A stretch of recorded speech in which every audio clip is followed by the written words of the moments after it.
तो तुम्हारे बाप दादा सबका सपना मोदी जी पूरा करे, तो राहुल को किस महीने में बोले कि राहुल को लेके आएंगे? राहुल तो अभी ठीक से मैच्योर भी नहीं हुआ है। बहन को चुम्मा ले रहा है, स्मृति ईरानी को 20 संसद भवन में फ्लैंकिश कर देता है, घुटना में तेल लगवाता है, बोलता है कि आटा को लीटर में तोल देता है। ऐसे ऐसे प्रधानमंत्री होने चाहिए भारत देश के लिए। ये कांग्रेस और ये जितने भी इंडिया एलियंस है, अलायंस नहीं, एलियंस है, जो सूर्य ग्रह, मंगल ग्रह, अंतरिक्ष उनतीस सब टपक गए हैं और कह रहे हैं हम लोग प्रधानमंत्री बन जाएंगे। बिहार में भी तो बहुत सारी योजना आता है ना, कौन निकालता, शिक्षा नियुक्ति पत्र, क्या क्या पत्र दिया था, उसके बाद क्या बयान दे दिया, पानी निकालो, अंडर डालो, बाहर डालो, तो महिला का बेइज्जती कर दिया और उसके बाद शिक्षा नियुक्ति पत्र थमा दिया। तो ये लोग में तो मर्यादा है नहीं। बहन को चुमा, स्मृति ईरानी को फ्लैंक किस, वो इस देश का, ठीक है, वो जो है क्या बोलते हैं 4000 किलोमीटर चला था, ठीक है, कश्मीर से कन्याकुमारी, भारत को तोड़ने के लिए, ठीक है, और वो चला, क्या हुआ, 3 स्टेट गवा दिया, छत्तीसगढ़, राजस्थान, मध्य प्रदेश सब गवा के बैठ गया, ठीक है। उसी जगह पे मोदी जी समुद्र किनारे जाके लक्षद्वीप में सिर्फ और सिर्फ 100 कदम चले होंगे मैक्सिमम, ठीक है, पूरा देश का अर्थव्यवस्था हिला के रख दिया, ठीक है। तो कह रहे हैं ना कि मालदीव घूमने से फुर्सत ही नहीं है मोदी जी को। काहे नहीं घूमेंगे सर, हम लोग शेर पाले हैं ना, शेर में खर्चा भी लगेगा, खूब करेंगे और शेर को घुमाएंगे भी खूब। वो अगर जाना चाहते हैं कुछ दिन के लिए इटली में बसना भी चाहते हैं तो उनको बसाएंगे भी, क्या दिक्कत है। और दूसरी बात, देश में जो बहुत लोग ये भी बात बोल देते हैं कि 15 लाख नौकरी नहीं दिए, 2 करोड़ रोजगार नहीं दिए, बोले थे। पहली बात तो मोदी जी बोले नहीं थे, ठीक है, अगर वो बोले थे तो भी हम मोदी जी को ही वोट देंगे। पूछिए क्यों? क्योंकि आप अगर, हम पत्रकार है, आप अगर बोलिएगा कि हम अभी तुम्हारा बाइट लेने के बाद कैमरा तुमको दे के जाएंगे, तो जब तक आप दीजिएगा नहीं तब तक आपको हम जाने देंगे नहीं। तो वैसे ही है, मोदी जब तक 2 करोड़ लोगों को रोजगार देंगे नहीं तब तक मोदी जी को जाने देंगे नहीं। अच्छा। मोदी जी को 1 लाख रुपया भी ले लोगे? अरे सब ले लेंगे, नहीं देंगे ना मोदी जी तो फिर बाबा को लेके आएंगे। अच्छा। लेकिन कांग्रेस को नहीं सर, कांग्रेस को इसलिए नहीं लाएंगे क्योंकि सबसे पहले मेरा धर्म है। जो कांग्रेस बैठ के डीएमके का नेता ये सब बोलता है इरेडिकेशन ऑफ सनातन धर्म को खत्म करेंगे, सनातन धर्म एड्स है, डेंगू है, मलेरिया है। उसके बाद अभी क्या तो नाम है, जयराम रमेश, वो क्या बोला है, मंदिर से बढ़िया शौचालय है। क्यों नहीं इनका राहुल गांधी विरोध किया? क्यों नहीं किया? सोचने वाला बात है ना। नुपुर शर्मा एक बयान देती है, सही बयान देती है, पूरा पूर्ण समर्थन है नुपुर शर्मा बहन को, लेकिन उनके ऊपर जो बीजेपी भी निष्कासित करता है और कहीं ना कहीं देश में अभी बेचारी निकल नहीं पा रही, गुमनाम का जिंदगी जी रही है। लेकिन इस देश में जब ये बोला जाता है कि ये क्या बोलता है, मंदिर से बढ़िया शौचालय है, तो राहुल गांधी इसके ऊपर कोई टिप्पणी नहीं करता है। ऐसा कौन सा इंडिया एलियंस सर? और रही बात इंडिया एलियंस गठबंधन का, ये लोग बात करते हैं ना, हमारी बुआ कौन है? मायावती है, फूफा है ही नहीं। हमारे भैया कौन है? राहुल गांधी है, भाभी है ही नहीं। हमारी दीदी कौन है? ममता बानो है, जीजाजी नहीं है। तो ये लोग का खुद का गठबंधन बना नहीं है और ये लोग बात करते हैं, क्या बोलते हैं, हम लोग सब गठबंधन तैयार कर लेंगे, इंडिया एलियंस बना लेंगे। ये सब अंतरिक्ष से आ गए सर। और दूसरी बात, ये भारत देश है, ठीक है, भारत में एक ही प्रधानमंत्री नेतृत्व कर सकता है, ठीक है। वो 10 गो नहीं कि सोमवार को ममता बनर्जी, मंगलवार को केजरीवाल, बुधवार को राहुल गांधी। ये जो बोल रहे हैं राहुल गांधी को बनाएंगे, नीतीश कुमार को मार देंगे, केजरीवाल इनको मार देंगे, ममता बनर्जी तो इनको उठवा लेगी बीच रोड पे से। अच्छा। क्योंकि उनको ही प्रधानमंत्री बनना है सर। ये लोग तो खुद में लड़ रहे हैं, किसको बना रहे हैं प्रधानमंत्री?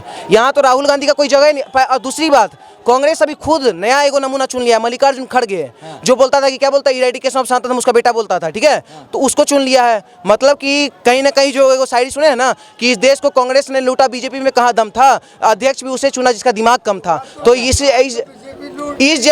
जैसे मल्लिकार्जुन, इधर आ जाइए चाचा, इधर आ जाइए चाचा, आइए। इस जैसे देशद्रोही लोग को अगर आप बोलिएगा कि आके बैठ जाएं सरकार में, तो हम लोग नहीं बैठाने का काम करेंगे सर। पहले हम लोग का सनातन है। ठीक है, धन्यवाद। जाके देखिए, आपको पक्की रोड्स दिखेंगी। जहाँ मेरा एरिया है, मैं ओवैसी 100% श्योर कह सकता हूँ, कोई माइनर, कोई 10 में से कोई एक गांव में ऐसा है कोई एक आधी रोड जहाँ नहीं बनी हुई। आपने 5 काम गिनवाए, तो मैं आपसे ये पूछना चाहता हूँ, कांग्रेस हारी क्यों राजस्थान में? कांग्रेस हारी क्यों?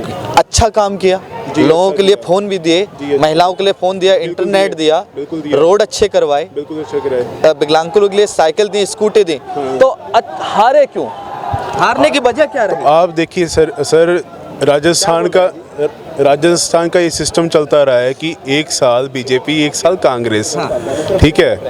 और बाकी अभी मेरी है कर्णपुर MLA वाली सीट, ठीक है, और हमारे वहाँ पे कांग्रेस, और अभी इलेक्शन हुए हैं, वहाँ के स्थगित हो गए थे क्योंकि वो जिन्होंने फॉर्म भरा था वो एक्सपायर हो गए थे। उसके बाद वहाँ पे बीजेपी का MLA खड़ा किया, जो पुराना खड़ा होता आ रहा है, और उसको टिकट दी, और उनके बेटे को टिकट दी, जो कांग्रेस के जो एक्सपायर हो गए थे उनके बेटे को टिकट दी। और वो बीजेपी वाले हार गए क्यों?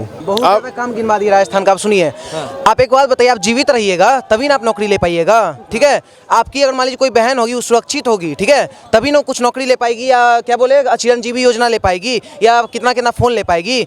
आपको बता दे, राजस्थान रेप में नंबर 1 है, ठीक है, और वहाँ का CM अशोक गहलोत पता है क्या बोलता था कि ये जो है मर्दों का शहर है। मतलब जो रेप करा मर्दों का शहर है, नो डाउट, लेकिन लेकिन आज के डेट में वहाँ सबसे ज़्यादा रेप में नंबर 1 आ रहा है। और तब आप ये बात बोल रहे हैं कि मर्दों का शहर है, तो राजस्थान तो रेप में नंबर 1 आ रहा है भाई। क्या मर्द वो लोग हैं जो रेप कर रहे हैं? तो अगर ये भैया हमको नहीं लगता ये रेप क्यों, क्योंकि पढ़े लिखे अच्छे लग रहे हैं, तो इसका मतलब इतना मर्द हो गए। तो अशोक गहलोत के हिसाब से, हम नहीं बोल रहे ऐसा, अशोक गहलोत के हिसाब से इतना मर्द हुए क्योंकि ये रेप किए नहीं है। तो भाई महिला सुरक्षित रहेगी तब ना फोन ले पाएगी। अभी इतना बढ़िया फोन निकाल के बतिया रहे हैं, ये फोन अगर मान लीजिए किसी महिला को हम लोग देते हैं तो महिला पहले सुरक्षित तो रहनी चाहिए। अभी बिहार में भी तो बहुत सारी योजना आता है ना, कौन को निकाला शिक्षा नियुक्ति पत्र, क्या क्या पत्र दिया था, उसके बाद क्या बयान दे दिया, पानी निकालो, अंडर डालो, बाहर डालो, तो महिला का बेइज्जती कर दिया और उसका शिक्षा नियुक्ति पत्र थमा दिया। तो ये कांग्रेस और ये जितने भी इंडी एलियंस है, एलायंस नहीं एलियंस है, जो सूर्य ग्रह, मंगल ग्रह, अंतरिक्ष उनतीस सब टपक गए हैं और कह रहे हैं हम लोग प्रधानमंत्री बन जाएंगे। इनसे आप सिंपल एक ही क्वेश्चन पूछिए, आप धीरज साहू को क्या जानते हैं? धीरज साहू का नाम सुने हैं कभी? बहुत आप गरीब और किसान हित का बात करें, धीरज साहू को जानते हैं भैया आप? तो जानते हैं। एक मिनट अच्छा देख लीजिए पहले, वही इतना टाइम मत दीजिए, मेरे से पूछ लीजिए। नहीं सर से पूछो।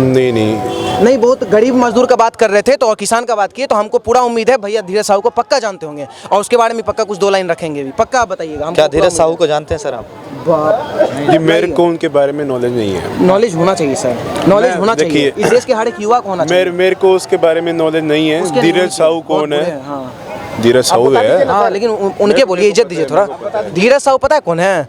छत्तीसगढ़ में एक आदमी थे, ठीक है, कांग्रेस के दंगा में उनके बेटा का जान गया था। आज के डेट में बीजेपी उनको टिकट देता है, ठीक है, और वो 7 बार के कांग्रेसी एमएलए को, बने हुए एमएलए को, उसको गिरा के वो सरकार बनाए हैं, ठीक है, और एमएलए वो खुद बने हैं। पता है बीजेपी क्या करता है? जो पीछे बैठा हुआ है ना, अभी आप बड़ा बड़ा टीआरपी आप लोग भी चला रहे होंगे, ये योगी देवनाथ बन जाएंगे, कौन कौन बन जाएंगे चीफ मिनिस्टर, बने वो लोग? नहीं ना बने, बन ही नहीं सकते हैं, क्योंकि बीजेपी आउट ऑफ सिलेबस है, हर किसी के लिए आउट ऑफ सिलेबस है। आप जो सोचिएगा उससे बढ़ चढ़े काम करेगा। जो पीछे बैठता है ना उसको प्रधानमंत्री क्या बोलते हैं सीएम बनाने का काम करता है। धीरज साहू को जान नहीं रहे, किसान हित में बात कर रहे हैं। इस देश में जितना भी जो कानून आता है, मैक्सिमम कानून अभी के टाइम में जो 10 करोड़ लोगों तक नल जल योजना पहुंचाया गया, उनके बारे में इनको नॉलेज नहीं होगा। चिरंजीवी योजना के बारे में पता है, 10 करोड़ से ज़्यादा लोगों तक कहीं ना कहीं ये धुआं से जो है निजात पाने के लिए महिला तक क्या बोलते हैं उज्ज्वला योजना पहुंचाया गया, किसान निधि योजना दिया गया। किसान निधि योजना के बारे में क्या जानते हैं बताइए? तो ये सब योजना की बात नहीं कर रहे हैं। जो कांग्रेस ये बोल रहे राहुल गांधी आके सुधार देगा, 70 सालों तक राज किया था ना, वो 70 साल में क्यों नहीं शौचालय बनवा के दे दिया? क्यों हमारी बहन या कोई भी जो है रात रात हम लोग इंतजार करते थे कब सुबह होगा तब बाथरूम में? कांग्रेस के 5 काम गिनवा दिया, मोदी के 5 काम गिनवा दिया। अभी तब से तो काम ही गिनवा रहे हैं। बोले तो 14 करोड़ शौचालय, 15 एम्स, 200 प्लस मेडिकल कॉलेज, 16 से ज्यादा आईआईटी कॉलेज, ठीक है, और कहीं ना कहीं एशिया का दूसरा नंबर 1 मोबाइल मैन्युफैक्चरिंग कंपनी बन गया हमारा देश। इंफ्रास्ट्रक्चर में आज के देश नंबर 1 है। जीडीपी हम लोग का कितना है भैया? आप भैया बताएंगे, बताइए तो। नहीं पहले आप बताइए, हम तो बताएंगे। नहीं पता है, जीडीपी ही इनको नहीं पता इस देश का कितना है। $4 ट्रिलियन हो गया है अभी के टाइम में, तो सोचिए ये सब काम है, ठीक है। और दूसरी बात, मोदी जी को लाना क्यों, सबसे बड़ा क्वेश्चन उठता है ना। मोदी जी को इसलिए लाना है क्योंकि राजीव गांधी जो महिला आरक्षण भी लाया था, तो सोनिया गांधी लोग बोली थी मेरे पति का सपना था, तो राजीव गांधी का सपना था महिला आरक्षण बिल पूरा करने का काम कौन किए? मोदी जी किए, ठीक है। उसके बाद गांधी जी का ये लोग बोलते हैं गांधीवादी नहीं है बीजेपी गोडसेवादी है। गांधी जी का सपना था स्वच्छ भारत बनाने का काम कौन किए? मोदी जी, ठीक है। 370 हटाने का 300, अब आप थूकते चलिएगा तो हम क्या बताएं आपको। अब 370 किसका था? सपना श्याम प्रसाद मुखर्जी का, हटाने का सपना पूरा कौन किया? मोदी जी किए। तो तुम्हारे बाप दादा सबका सपना मोदी जी पूरा करे, तो राहुल को किस महीने में बोले कि राहुल को लेके आएंगे? राहुल तो भी ठीक से मैच्योर भी नहीं हुआ है, बहन को चुम्मा ले रहा है, स्मृति ईरानी को 20 संसद भवन में फ्लैंकिश कर देता है, घुटना में तेल लगवाता है, बोलता है कि आटा को लीटर में तोल देता है। ऐसे प्रधानमंत्री होने चाहिए भारत देश के लिए। इस देश में आपको बता दे विपक्ष का क्या काम होता है। अगर मान लीजिए हम बेरोजगार है, ठीक है, इस देश का भी युवा बेरोजगार है, तो बेरोजगारी का मुद्दा विपक्ष उठाएगा, लेकिन विपक्ष मुद्दा क्या उठा रहा है? इरेडिकेशन ऑफ सनातन धर्म को खत्म कैसे करना है, समूलनाश कैसे करना है। उसके बाद क्या मुद्दा उठाता है?